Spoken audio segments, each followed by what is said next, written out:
Welcome, viewers, to the second edition of the program Life, Truth, and the Universe. We welcome once again Reverend Smith to give us more insight into the early life of Dr. King. Now we got to the point where he had been contacted by cosmic masters who were then, they said. Reverend Smith, in the last episode, we got to the point where he had been contacted by space intelligences. That's right. Yeah. As we said last time, he was in his little flat in North London drying plates on a Saturday morning, and this voice came out the blue, and it said, "Prepare yourself. You are to become the voice of interplanetary parliament." And he hadn't heard of interplanetary parliament, had ever heard of that expression until that time.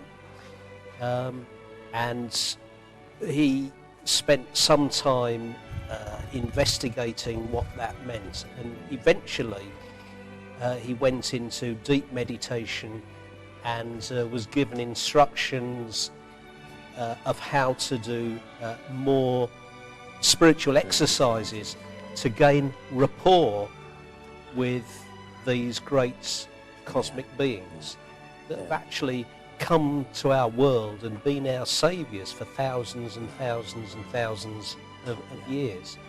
Now, from the early life of Dr. King, you could see that he was somebody special. Absolutely. Who had come at that time to be in that stage in order to carry out a special plan, I think, that the cosmic masters had, a plan for helping mankind on this earth. Because as far as our scriptures tell us, all kinds of scripture books that you come across, it tells us of beings from space who have come to this earth. If you go through the early history of the Indians, American Indians, it will show that these people have been looking after us. All cultures have reference. So there cannot be any question as to the fact that people from space have had our interests at heart over the years. Absolutely. We go into the most popular, let's say, the most popular holy book in Ghana, which is the Holy Bible, which is full of incidents where some of these great beings have actually been seen being taken up in clouds and fire, chariots of fire, and all these things. So, like at that point, it shows clearly that at that point, some aspect of a cosmic plan, a divine plan for helping mankind, had begun to take shape, and that was when he was contacted on the 8th of May, I think. On 8th of May, 1954. That's right. And this statement was made, and then he was subsequently given further instructions to enable him again to go into a deep, positive yogic, and it's termed in the East samadhic, a very dynamic state, a very active state, whereby he could project from his body, and the great masters send a beam of thought down to thought impulses. Dr. George King's brain. Him being English, his receiving set, his brain, of course, translates this into English, and he spoke this with his larynx, so the words of the master, and then he recorded this on tape recorder. All the messages were recorded. And of course we still have them today. For investigation. Absolutely. So we're describing this positive yogic samadhic trance condition. Perhaps people who are not very familiar with this samadhic condition, they know people go to trance and they begin to speak Either they are possessed by some spirits. Nothing like that whatsoever. The positive yoga samagnita is a totally different condition, whereby through his knowledge of yoga, he was able to raise the power you were talking about, the power of Kundalini, right to a higher psychic centers. And then his brain became like a receptacle, which was able to pick thought impulses as the masters relayed their thoughts. And this is processed by the brain. Absolutely. And the energy is passed down through the larynx so he can speak. And as you said, being English, you couldn't, of course, speak Latin or English or some other tongue, but that which his brain pattern knows, which is English. So all the transmissions were given in English. Right. And in the early days, from the mid-50s onwards, different intelligences, we have one intelligence called the Master Aetherius, who gives obviously his name to the Aetherius Society. He speaks very often. Another one called Mars Sector 6, a very, very powerful orator, who obviously comes from the planet Mars. The Master Jesus also comes through on many occasions, St. Peter, and very many communicators actually speak through him. And each personality, or each intelligence rather, that comes through him sounds very, very different, comes through with a different kind of personality. And he took these transmissions, as we call them, this channeled information from these great beings for years and years and years and years. And you might get a transmission, a channeling from the great Master Aetherius in 1954, and we go perhaps into the mid-80s, and the voice is absolutely identical. You are able to identify that this is the Master who is speaking again through him. But the key thing is, I think we should mention is the contents of what these great intelligences were talking about, and it was a very, very important spiritual message.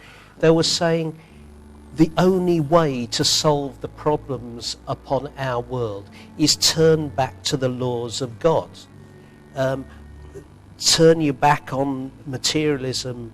Obviously people have got to earn livings and so forth like that, but we've got to start living our lives from a spiritual point of view, where we start caring for each other, start looking after each other, stop going to war with each other. And as these messages went on, increasingly they started warning about our experimentation into nuclear power and nuclear energy, which of course in the 1950s was becoming prevalent.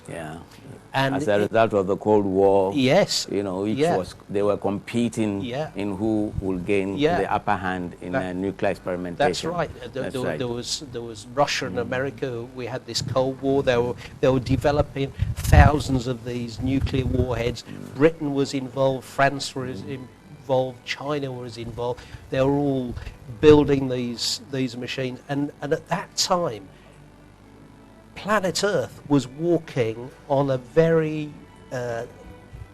on a razor's edge.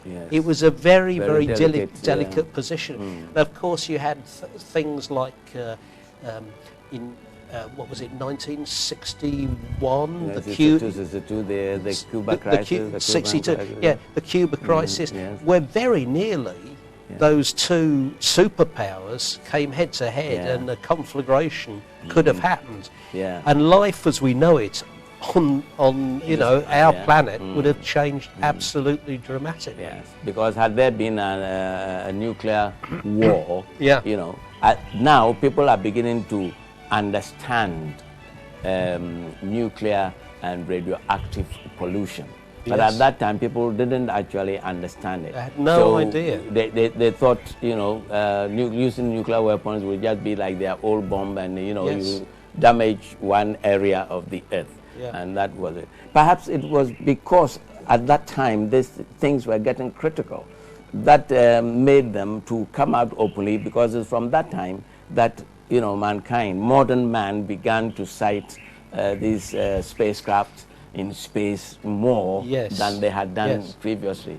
Well, it would seem that these intelligences, these beings from other planets, these cosmic masters, these space intelligences, do make a move for many, many, many reasons.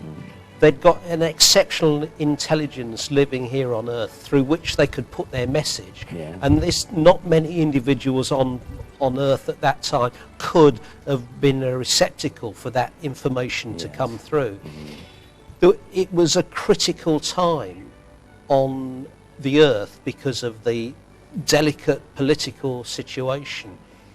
And they needed to get their teachings, their great spiritual message, out to mankind. And these are some of the reasons why they came out, I believe, at this time, very openly. And there's their mode of transport, their vehicles, we know now, are flying saucers. And particularly in the 50s, there were masses and masses and masses of sightings all over the planet. And they continue to this day. Although there are, you know, as we said earlier, for hundreds and hundreds, if not thousands of years. So, what were the type of messages that were coming through Dr. King at that time? Well, it was great, uplifting spiritual message saying, mankind, you must change from your savage, warlike attitudes that have been prevalent on this planet and start working together with cooperation, and working together in a very definite way. Once we start doing that, they informed us, we could start solving the problems on this world. And I think they even promised that once we can change our warlike attitude and turn back to the laws of God, they were willing to come openly among us, you know, to help us in our educational system, agricultural system, medical system, and everything. But it's just unfortunate that we did not listen. Our leaders did not listen, because I'm sure Dr. King, at any time that you got these messages of warning that had to go to, you know, the leaders, he did pass these messages on. Oh yes, he got very definite warnings about political movements of various things, and he would he would type up these the transmission, these messages. He would print leaflets and he would send them out, particularly to members of Parliament in England, in Britain at the time, and to world leaders. And this information contains an awful lot of very common, decent sense. And we expect these so-called eminent leaders had one look at them, screw them up and threw them into the waste paper bin. But nevertheless, it didn't detract from the absolute vital message that was being given by these great intelligences. And I know that apart from these messages, you know, of warning and education, he was still pressing on, and the cosmic plan, as we are just calling it, the cosmic plan had to continue. Okay, we will have a short break now, and then when we come back, we will continue with the other messages of direction and advice that followed these early transmissions of education. Okay, so viewers, we'll have a short break and we'll come back.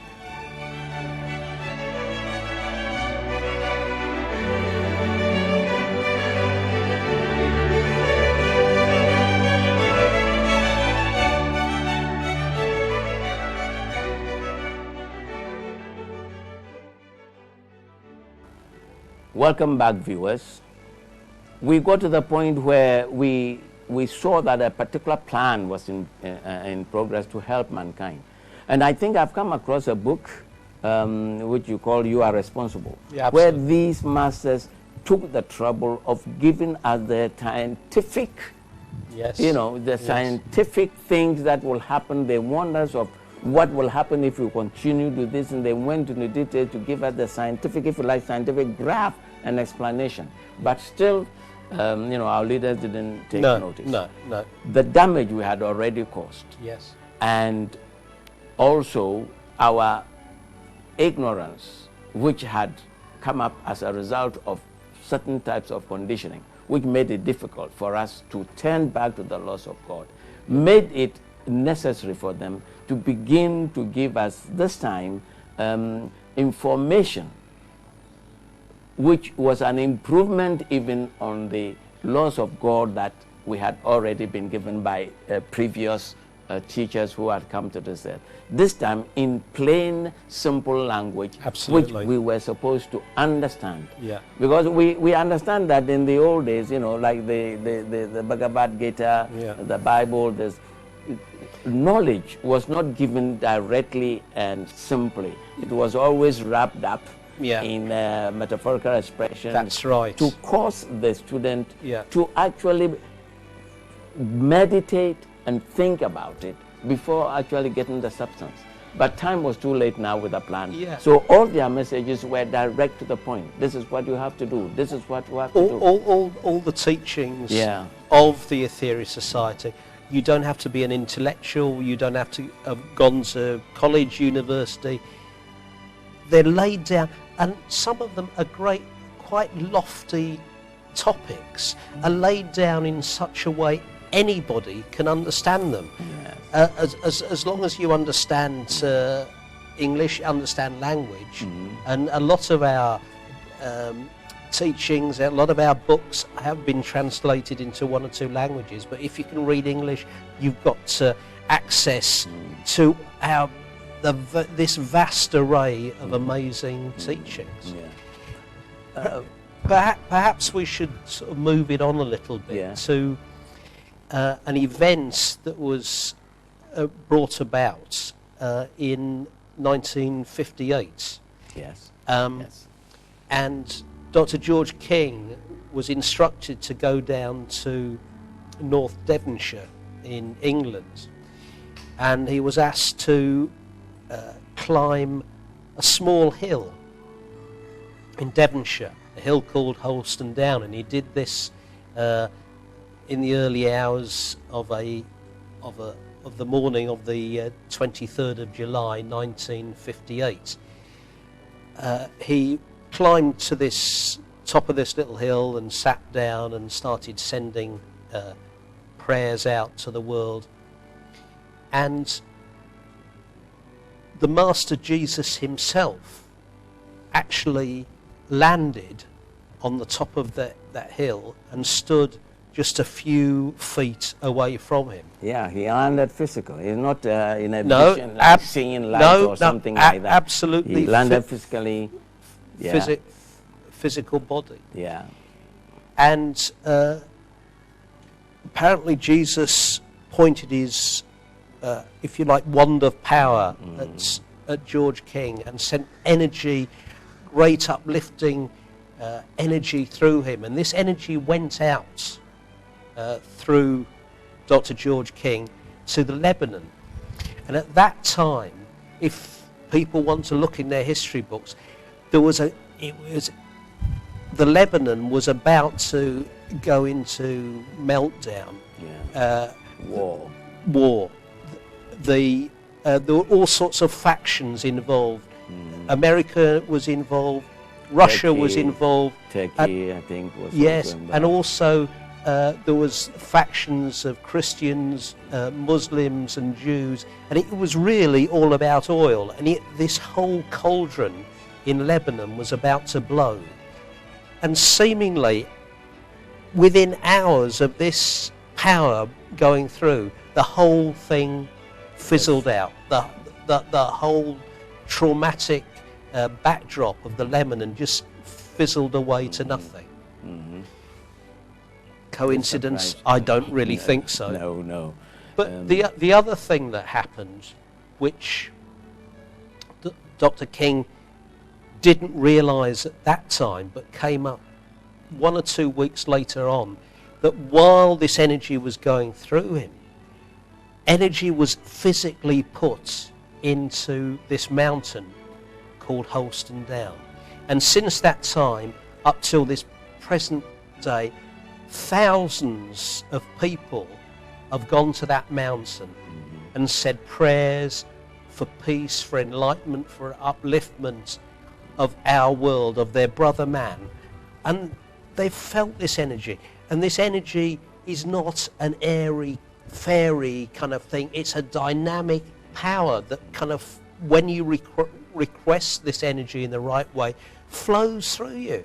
It's a wonderful thing. Absolutely wonderful thing. I think one of the things that probably makes it difficult for people to appreciate this energy that we talk about is that and it was not until recently that scientists have come up to actually say that even the physical things you see, the cells of your body, the chair you sit on, are all energy waves in different patterns, different combinations to create that aspect of science, which is only now coming up. Perhaps we'll let people understand that when we are talking about spiritual energy, we are using the word spiritual, not in the way that people think is some hocus pocus, abstract something, but it is just an adjective to qualify high frequency, the highest frequency of energies. Just as we have radio frequency, then UHF, then step by step, we get into the range where we are talking about spiritual energy. But because the word spiritual has been related to religious superstition and other things, once you mention spiritual energy, everybody thinks there's something abstract. Now, through the work of the Aetherius Society, this is becoming more... Just to underline that, there's an august research body in America that's just come up with some information that's saying there are so many different vibrations, and we know there are radio waves, gamma waves, ultraviolet rays, X-rays, all sorts of different rays that go on that we're not aware of. We live in this great kind of soup of energy, and our actual physical senses, if you like, are aware of perhaps 2 inches of this. If you put it into, if you stretched it out to a roll of film, it would run 2,500 miles in either direction, and we're actually physically sensing just 2 inches, and it just goes to show how little, how tiny aspect of the human brain we're actually using. And it just goes to show we live in this great sea of energy. I think according to the cosmic plan, we are also told by the cosmic masters that, I think you said that before, that much of the problems, or if not all of our problems on this earth, you see, is as a result of our inability to spiritualize energy. Therefore, a spiritual energy crisis, which is causing all the other problems. And therefore, in their desire to help us, when they send these energies to that mountain, the first mountain, they set up a chain with this putting energies into mountains, which we call Operation Starlight, is it? Operation Starlight. Commence then. One of the great things about this mission, and this is a whole story on its own, Operation Starlight, where Dr. George King and small mountain team went around the planet. Energy was put through him so that mountains could be charged, and this is accessible to ordinary people like you and I and all of us. But the great thing was that the space intelligences, seemingly because of our misaction around our world has created around the atmosphere a belt whereby spiritual energies that can't actually penetrate through this barrier and it's more and more difficult for an ordinary person to evolve spiritually. So what they did cleverly is place various sources of energy points in holy mountains around the world, whereby men can go to these places, pray, contact them, and send out this wonderful energy. Yeah, and that was what we call the Operation Starlight. Operation Starlight. Through Operation Starlight, 19 mountains were made holy mountains where people can go pray and contact this energy and send them out. A way of helping us to turn back to God. Yep. These energies, of course, could not be directed to be used for selfish reasons. It is only when you go up to these mountains with the right motive, selfless motive, and pray that this type of frequency of energy would flow you through out to the world. Okay, viewers, we have a lot more to give you. And we have a lot more to give you. But as I said before, when the soup is getting sweeter, time flies. And unfortunately, we have to come to the end of this edition. There is more to give you. We've only just started. So there is more in the soup for you. And next time when we meet, we will continue with giving you information about. We now started into looking into the work and the teachings of the Aetherius Society. So we'll carry on from there to give you more insight into the action and the teachings of the Aetherius Society. Thank you, Reverend Smith, for being with us. Right, and we hope next time, the next following week, you will be around with us to continue your message. I hope so, Reverend. Viewers, just before you leave, we will always like to give you a gift, something to think of as you go. And the aphorism, one of the aphorisms of Dr. King, which we'll give you as a gift today, is go towards God now, for even a saint cannot reclaim a wasted minute. Goodbye, and thank you for listening.